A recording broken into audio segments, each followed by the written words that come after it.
नमस्कार दोस्तों, आज हम इस वीडियो में जानेंगे ये जो नया डेल्टा वेरिएंट आ रहा है ये क्या है। डेल्टा प्लस वेरिएंट के जो केसेस मिल रहे हैं भारत में वो क्या हैं।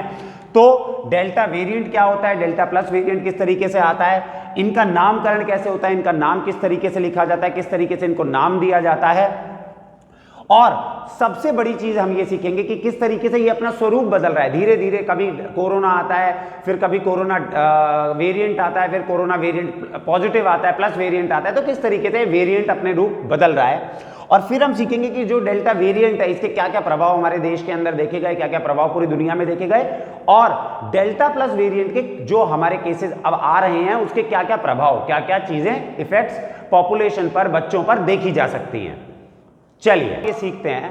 ये जो कोरोना वायरस है, जो कोविड वायरस है, ये अब का नहीं है, ये बहुत पहले से है। अगर आप ध्यान से देखेंगे तो जो कोरोना वायरस है ये 2002 में ही देखा गया था, 2002 में ही देख लिया गया था, और जिसका नाम रखा गया था सार्स या सार्स-कोव या कोव-1 2002 में। लेकिन ये उस समय पर सिर्फ 4 ही कंट्रीज में, 4 ही देशों में पाया गया, 4 ही देशों में फैला, क्योंकि इसकी फैलने की दर बहुत कम थी, ये बहुत ज्यादा इन्फेक्ट नहीं कर सकता था, इसलिए 4 कंट्रीज में ये फैला और इसे रोक दिया गया। धीरे धीरे धीरे धीरे ये म्यूटेट करता हुआ 2019 में हमारे पास दोबारा कोरोना वायरस के रूप में आया, जिसको हमने नाम दिया जब सार्स-कोव-2। लेकिन WHO ने सभी देश इसको एक ही प्रकार के नाम से जाना जाइए, क्योंकि ये वैश्विक महामारी का रूप ले चुका था, तो WHO ने इसको नाम दिया कोविड-19। तो कोविड-19 सबसे पहला नाम था। अब अपन सबसे पहली चीज ये सीखते हैं, ये 2002 से 2019 तक जब आया तो इसके अंदर किस किस तरीके से क्या क्या बदलाव आए, कैसे कैसे चेंजेस आए। इन चेंजेस को हम कहते हैं म्यूटेशन। क्या कहते हैं? म्यूटेशन। तो किस तरीके से इसके अंदर क्या है, परिवर्तन, रूप बदल रहा है, ये किस तरीके से चेंज हो रहा है। तो ऐसा नहीं है ये कोरोना वायरस ही अपना काम कर रहा है। इस दुनिया में सभी जीव जंतु जितने भी होते हैं उन सब में पीढ़ी दर पीढ़ी थोड़ा परिवर्तन आता है। जैसे आप इसको ऐसे समझ सकते हैं कि जो भी चेंजेस आते हैं उनको पहली बात तो हम जीवों की परिभाषा में, साइंटिफिक परिभाषा में हम उसे कहते हैं म्यूटेशन। म्यूटेट कर रहा है, परिवर्तन ला रहा है, ठीक है, या आप इसको वेरिएशन भी कह सकते हैं। तो धीरे धीरे धीरे धीरे पीढ़ी दर पीढ़ी। अब आप ऐसे समझिए, किसी जमाने में चिंपैंजी हुआ करते थे। चिंपैंजी मतलब हम लोग इंसान जो आज हैं वो दैट इज होमो सेपियंस। ये हम होमो सेपियंस नहीं थे, हम एप्स थे। तो आप आसान भाषा में ये समझ सकते हैं कि हम चिंपैंजी थे, या कुछ लोग इनको मंकी भी कहते हैं, बंदर भी कहते हैं, लेकिन ऐसा नहीं था। चिंपैंजी हम एप्स जैसे दिखते थे। तो करीबन हमको 4 से 6 मिलियन वर्ष लगे इंसान बनने के लिए, होमो सेपियंस में कन्वर्ट होने के लिए। तो ये किससे हुए, हम किस तरीके से परिवर्तित हुए? तो हम ये म्यूटेशन से परिवर्तित हुए, कि हम धीरे धीरे म्यूटेट करते गए, और हम चिंपैंजी जो 4 हाथों पे चलता था या 4 पैरों पे चलता था, धीरे धीरे धीरे धीरे धीरे परिवर्तित करता हुआ और इंसान में आ गया जो 2 पैरों से चलते हैं, 2 हाथ हो जाते हैं, जो किसी भी प्रकार के कार्य के रूप में काम आते हैं। तो इसी तरीके से इंसानों में क्या आया, चेंजेस आए, परिवर्तन आए। बिल्कुल उसी तरीके से जो कोविड-19 वायरस है, जो ऐसा साइंटिस्ट बता रहे हैं कि वुहान लैब चाइना से निकला है, वो पहले परिवर्तित हुआ कोविड डेल्टा में, जैसे हमारे भारत में कोविड डेल्टा में हुआ, फिर डेल्टा प्लस में वेरिएंट पे कन्वर्टित हो रहा है। तो इसके अंदर कैसे परिवर्तित हो रहा है, जैसे आप इसको ऐसे समझ सकते हैं कि आप अपने पिताजी की या माताजी की शक्ल से थोड़ा सा अलग हैं।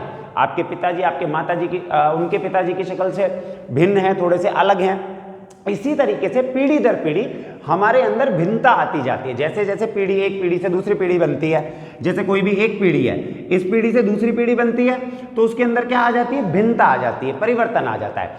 अब अगर इंसानों में ऐसा परिवर्तन बढ़ता रहा तो आप देखिए, बहुत सारे आप मूवीज देखते होंगे जिसके अंदर आप एलियंस को देखते हैं, तो आपने देखा होगा एलियंस की शक्ल कुछ अजीब बनाते हैं, वो इंसानों जैसे क्यों नहीं बनाते?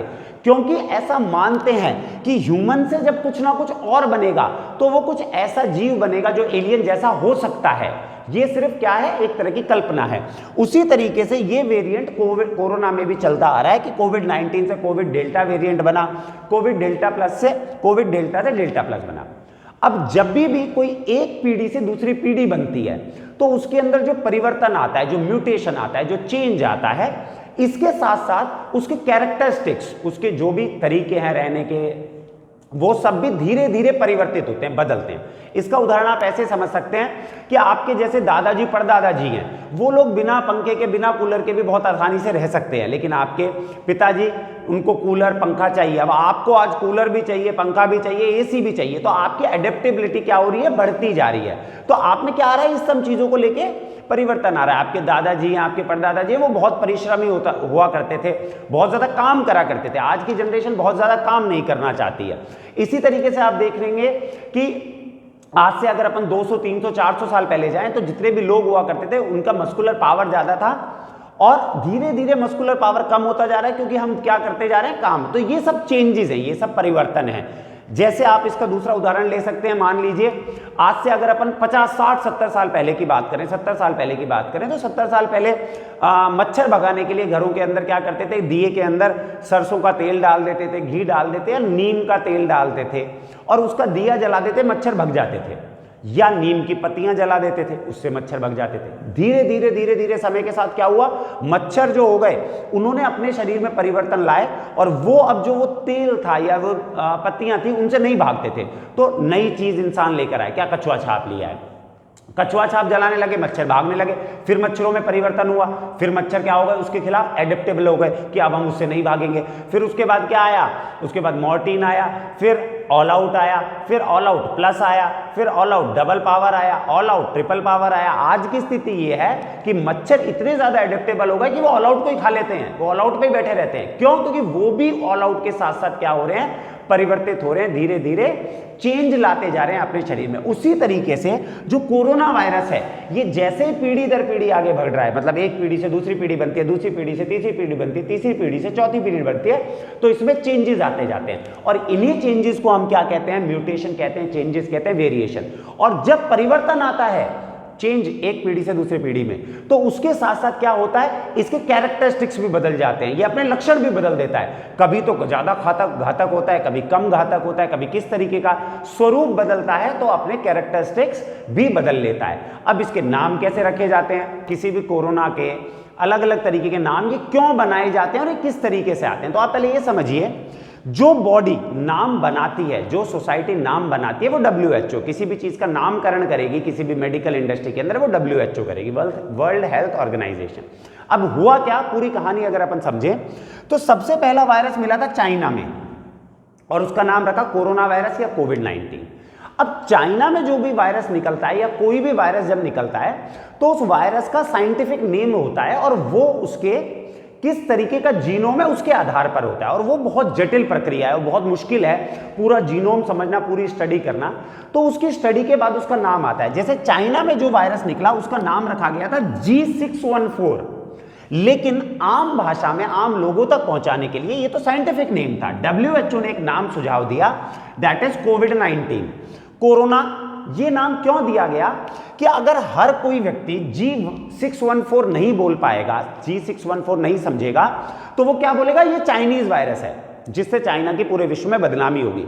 सिंस ऐसा अभी तक पता लग रहा है कि चाइना से ही कहीं ना कहीं वुहान लैब से निकला है, इस तरीके की स्टडीज आ रही हैं, कंफर्मेशन नहीं हुआ है, लेकिन फिर भी लोग इसको क्या बोलेंगे, चाइनीज वायरस है। अगर आपने देखा होगा तो बहुत ज्यादा बवाल मचा था जब अमेरिकन प्रेसिडेंट जो थे पिछले वाले, उन्होंने कह दिया था कि this is a Chinese virus. तो बहुत ज्यादा इस चीज के ऊपर पूरे विश्व के अंदर बहुत ज्यादा आलोचना हुई थी इस बात पर कि चाइनीज वायरस बोल दिया। वो अपने अपने तरीके, अपना अपना व्यवहार है बोलने का। तो इस तरीके से इसका जनरल आम आदमी के लिए नाम रख दिया गया कोविड-19 या कोरोना वायरस। उसी तरीके से अगला जो स्ट्रेन मिला वो मिला यूके में, और उसका जो जीनोम से साइंटिफिक नाम आया वो आया B117। अब समस्या यहां से शुरू हुई। कोरोना वायरस तो एक था जो चाइना में था, लेकिन अब इसके वेरिएंट हो गए। जैसे अगली पीढ़ी आई, फिर अगली पीढ़ी आई, तो उसने परिवर्तन कर लिया, जैसे मैंने अभी बताया। तो परिवर्तन के बाद क्या हुआ कि इसका नामकरण करना था, क्योंकि उसका जीनोम बदल गया। अब जीनोम बदल गया, उसके जीनोम के हिसाब से तो साइंटिफिक नेम आ गया B117। अब आम भाषा के लिए उसके ग्रीक लेटर्स के ऊपर नाम रखे गए, और उसका नाम रख दिया गया अल्फा, कि ये अल्फा वेरिएंट है।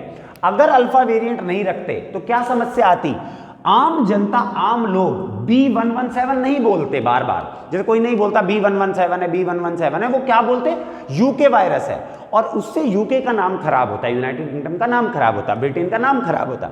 इसी तरीके से साउथ अफ्रीका में, साउथ अमेरिका में जो मिला वो क्या मिला, B1351 उसके जीनोम के हिसाब से, उसका नाम रख दिया बीटा।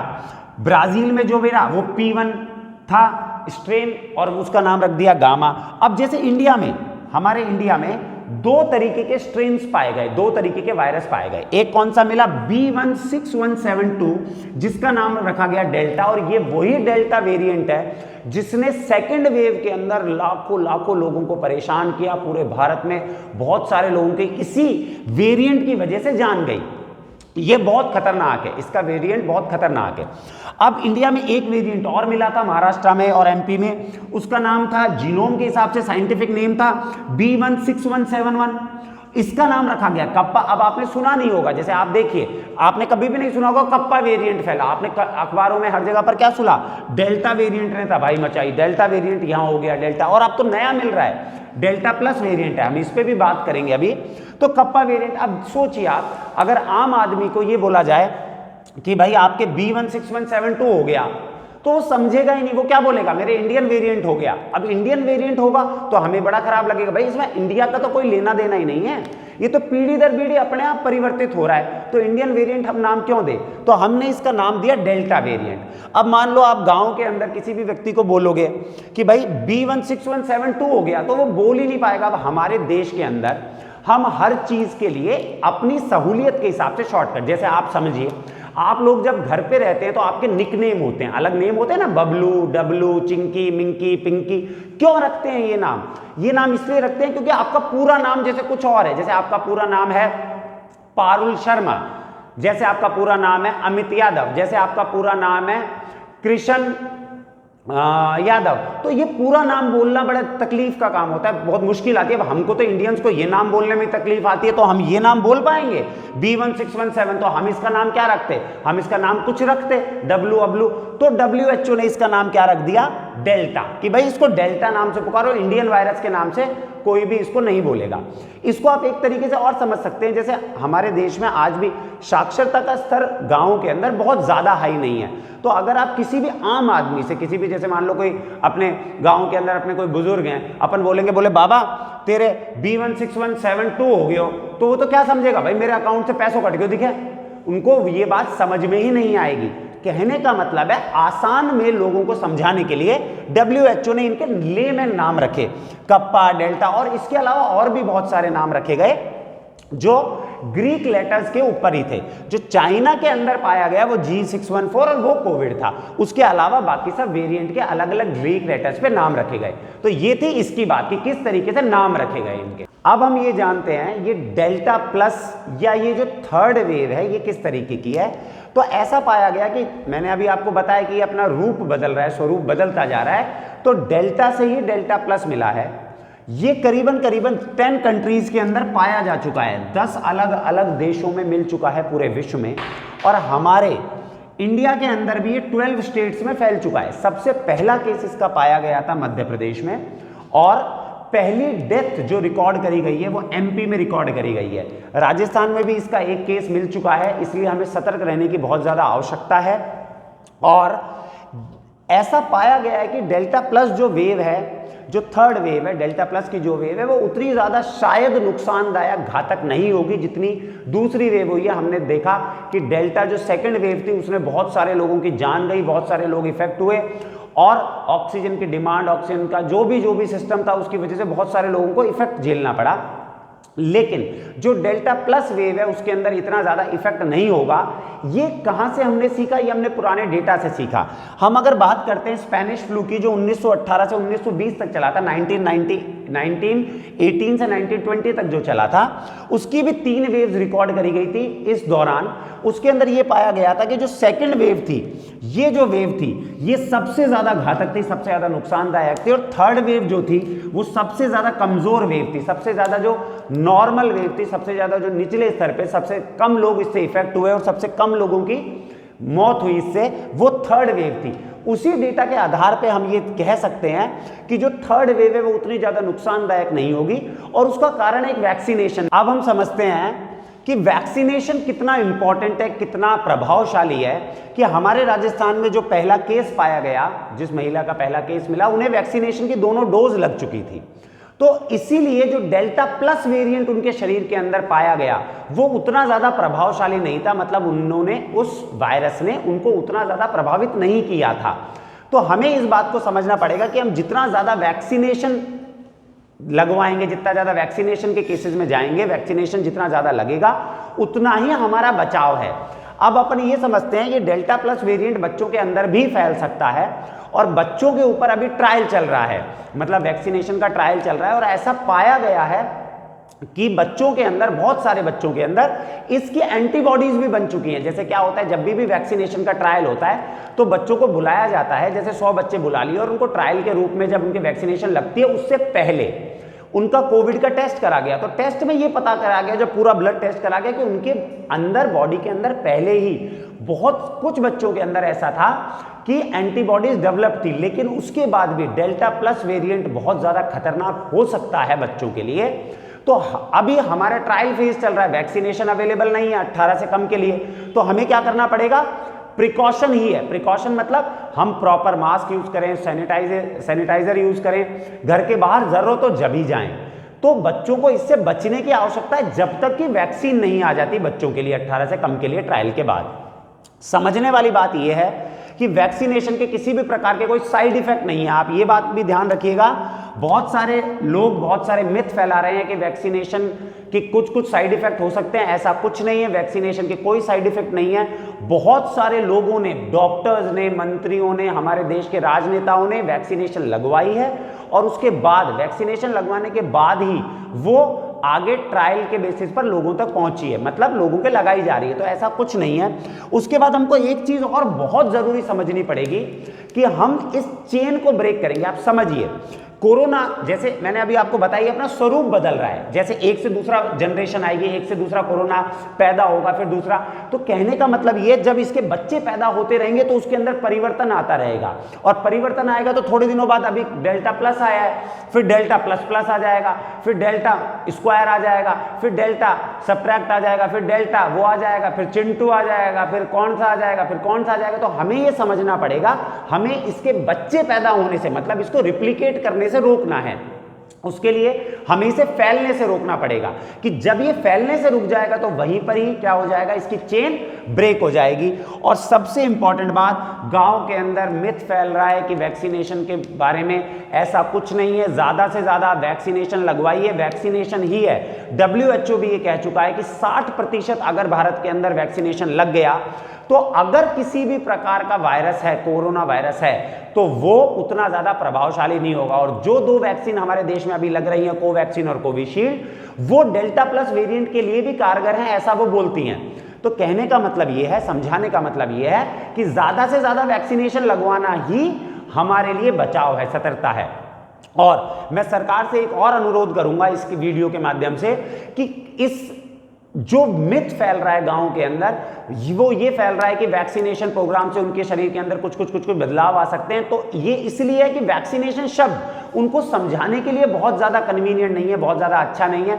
अगर हम इसको दवाई के रूप में बोलेंगे, भाई हम गांव जाएंगे और कोई भी डॉक्टर या जो भी वैक्सीनेशन प्रोग्राम के जो भी लोग जा रहे हैं वो बोलेंगे भाई बाबा तेरे को हम दवाई देंगे, तो वो फिर भी उस दवाई को ले लेंगे क्योंकि वो आम भाषा के अंदर, आम प्रचलन के अंदर है। लेकिन हम उनको बोलेंगे कि वैक्सीनेशन लगवा लो तो उनको समझने में टाइम लगेगा, इसीलिए ये मिथ फैल रहा है। तो हम इसको ज्यादा से ज्यादा बढ़ाए दवाई के रूप में। जैसे हमने पोलियो की दवाई पिलाई तो हम गांव-गांव जाते थे लोग, और गांव-गांव जाके डॉक्टर्स क्या करते थे कि भाई आपके घर में अगर 3 साल से छोटा बच्चा है, 5 साल से छोटा बच्चा है, तो उसको पोलियो की दवाई पिला देंगे। उसी तरीके से हम कोरोना की दवाई दे देंगे। तो कोरोना की दवाई एक आसान शब्द, आसान भाषा हो जाएगी, जिससे आम जनता तक, लोगों तक ये इजीली वो लोग इसको समझ पाएंगे और लगवाएंगे। अगर आपको और भी इसी तरीके के जानकारी भरे वीडियोस चाहिए तो आप हमें कमेंट सेक्शन में बताते रहेंगे, हम आपके लिए नए नए वीडियोस लाते रहेंगे। और सभी युवाओं से ये निवेदन है कि लोगों को ज़्यादा से ज़्यादा जागरूक करें गाँव में जा जाके, ताकि ज़्यादा से ज़्यादा वैक्सीनेशन प्रोग्राम हमारा सक्सेसफुल हो पाए, आम भाषा में आम जनता को समझाएं। तो आज हम इस वीडियो में यहीं तक करेंगे। नमस्कार दोस्तों।